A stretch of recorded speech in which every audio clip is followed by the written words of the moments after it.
अस्सलाम वालेकुम, this is ODA foxtrot from defence outpost. तो 2-3 दिन पहले हमने इस चीज़ को रिपोर्ट किया था कि पाकिस्तान की तरफ से एक alleged hypersonic missile test conduct किया गया है या फिर एक हाइपरसोनिक ग्लाइड व्हीकल का टेस्ट कंडक्ट किया गया है, जिसका नोटैम भी पाकिस्तान की तरफ से इशू किया गया था। और उसके बाद फिर पाकिस्तान के डिफरेंट इलाकों से इस चीज़ की विजुअल कंफर्मेशन भी आई थी कि कहीं ना कहीं एक मिसाइल टेस्ट जो है वो यहाँ पर ज़रूर हुआ है। तो अब यहाँ पर इसी सस्पेक्टेड हाइपरसोनिक मिसाइल टेस्ट से रिलेटेड कुछ ग्राउंड विजुअल्स आना स्टार्ट हो गए हैं, जिनको सोशल मीडिया के ऊपर अब इस टाइम के ऊपर डिस्कस किया जा रहा है। लेकिन यहाँ पर मैं बताता चलूं कि ये विजुअल्स हमारे पास पिछले 2 दिन से मौजूद थे, लेकिन कुछ रीजंस की वजह से हम लोग इसको आपके साथ शेयर नहीं कर पाए। अब क्योंकि बात बाहर आ चुकी है तो अब हम फाइनली यहाँ पर इन विजुअल्स को आपके सामने रख सकते हैं, इससे रिलेटेड डिस्कशन भी कर सकते हैं। तो सबसे पहले सुबह पंजाब के राजनपुर डिस्ट्रिक्ट से ये एक वीडियो हमारे पास सामने आती है, जिसमें एक पर्टिकुलर मिसाइल की जो बूस्टर स्टेज है उसका रैकेट जो है वो मिला है। लोकल्स ने इसकी फोटोज बनाकर सोशल मीडिया के ऊपर अपलोड की। और विजुअली भी अगर हम इस पर्टिकुलर बूस्टर स्टेज की बात करें तो ये पाकिस्तान के प्रीवियसली नोन पब्लिक डोमेन में नोन जितने भी मिसाइल्स हैं उनकी बूस्टर स्टेज से काफी ज्यादा डिफरेंट नजर आ रहा है। इसके साइज और डायमेंशन में फर्क है, जो कि इस चीज को इंडिकेट करता है कि ये एक नया मिसाइल सिस्टम है। जिस तरह के पहले भी हम मेंशन कर चुके हैं कि जिस तरह का फ्लाइट पाथ और उसका कंट्रोल आज से 2-3 दिन पहले पाकिस्तान के कुछ एरियाज के अंदर नोट किया गया, वो इससे पहले हमने कभी नहीं देखा। और ये चीज भी इस चीज को इंडिकेट करता है कि इस दफा टेस्ट जो है वो किसी नए वेपन सिस्टम का या फिर नए मिसाइल का कंडक्ट हुआ है।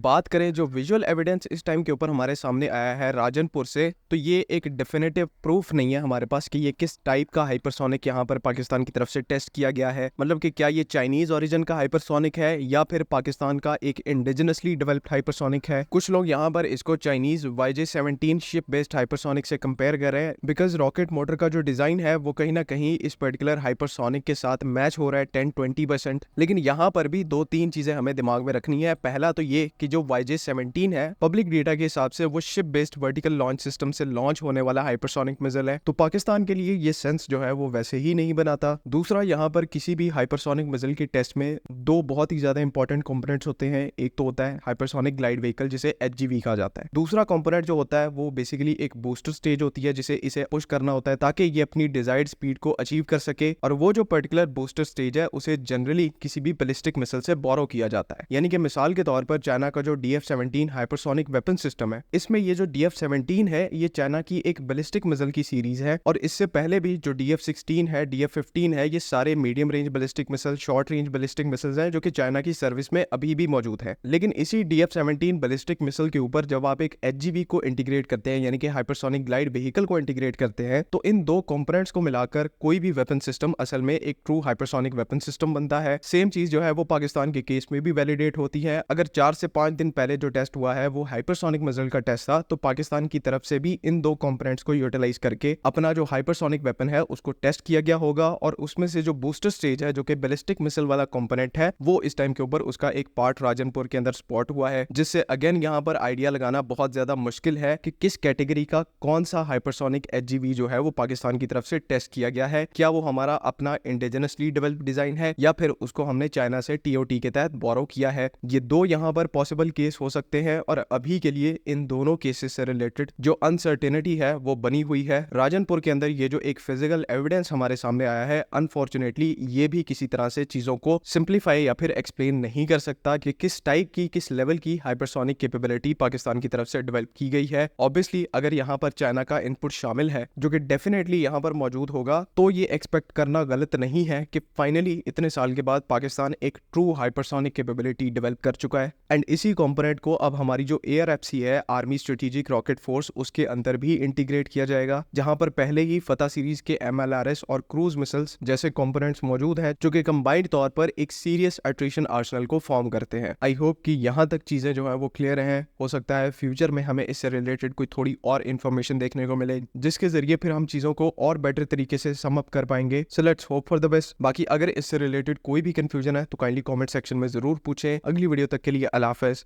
पाकिस्तान जिंदाबाद।